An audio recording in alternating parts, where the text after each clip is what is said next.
नागरिकता संशोधन अधिनियम का नोटिफिकेशन जारी होने के बाद केंद्र सरकार और विपक्षी दल आमने सामने है। लगातार बयानबाजी का दौर चल रहा है। इस दौरान केंद्र सरकार के नोटिफिकेशन जारी किए जाने के बाद जो बयान विपक्ष के द्वारा आ रहे हैं उसके विरोध में अफगानिस्तान, पाकिस्तान और बांग्लादेश से आए हुए शरणार्थियों ने दिल्ली की सड़कों में प्रदर्शन किया।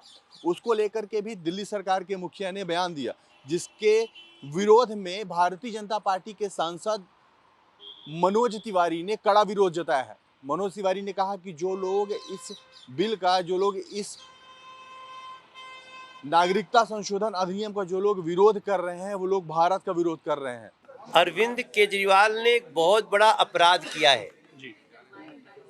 अरविंद केजरीवाल संविधान की शपथ लेकर के मुख्यमंत्री पद पे बैठे हैं, लेकिन आज उन्होंने संविधान की अवहेलना की है।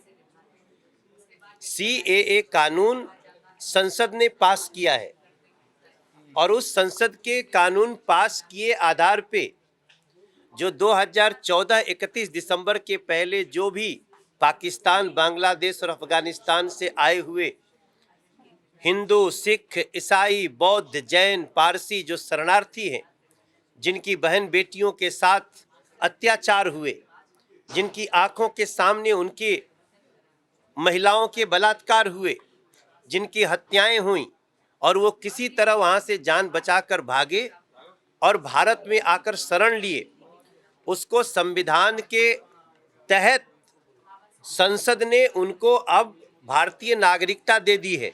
इसके बावजूद भी उनको पाकिस्तानी कहना ये सरासर संसद का और संसदीय परंपरा का अपमान है। और मुझे लगता है इसके लिए अरविंद केजरीवाल के खिलाफ मैं स्वयं इसके लीगलिटी में जा कर के अभी मैंने वकीलों की मीटिंग रखी है। आप जिनको नागरिकता दे दी गई है उनको आप पाकिस्तानी कैसे कह सकते हैं? और दूसरी बात, अरविंद केजरीवाल, जो मैं आपका ट्वीट पढ़ा हूं, आप उसमें न जो लिखे हो कि पाकिस्तानियों की इतनी हिम्मत, उसमें आपको जोड़ देना चाहिए था पाकिस्तानी हिंदुओं, सिखों की इतनी हिम्मत, पाकिस्तानी बौद्ध, जैन की इतनी हिम्मत, आपको ये लिखना चाहिए था, क्योंकि आपका मूल विरोध हिंदुओं से है, आपका मूल विरोध सिखों से है, आपका मूल विरोध बौद्ध, जैन धर्म से है, पारसी लोगों से है। इन सभी लोग जो वहाँ अल्पसंख्यक हैं, जिनको यहाँ नागरिकता दी गई है, इसके लिए आपको दिल्ली और देश की जनता कभी माफ नहीं करेगी। मगर तीसरा और अंतिम बिंदु मेरा है, एक मुख्यमंत्री पद पे बैठा हुआ व्यक्ति फेक न्यूज फैला रहा है कि करोड़ों लोग यहाँ भारत में आ जाएंगे।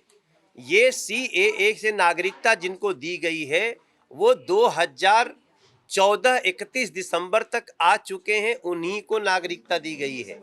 फिर ये अरविंद केजरीवाल इस तरह का फेक इंफॉर्मेशन क्यों फैला रहे हैं, इसका संज्ञान लेना बहुत आवश्यक है। सर, आपने कहा कि लीगैलिटीज आप कर रहे हैं, आपके कोई पुलिस कंप्लेंट, आप लीगल कंप्लेंट करेंगे इस मामले में? मैंने अभी अपने लॉयर्स की एक मीटिंग बुलाई है, क्योंकि संसद ने जिनको भारतीय का दर्जा दे दिया, हु आर यू टू से पाकिस्तानी, तो इस प्रकार से तो आप भारत के 140 करोड़ लोगों को पाकिस्तानी कह रहे हो।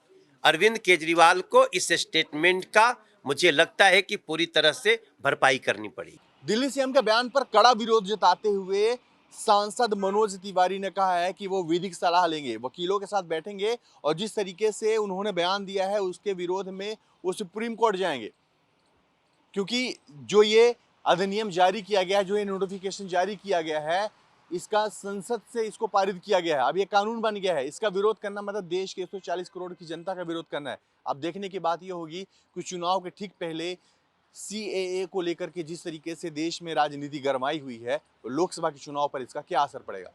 कैमरा पर्सन अनिल सिंह के साथ नवोदय टाइम्स पंजाब केसरी के लिए सुनील सुधाकर पांडे।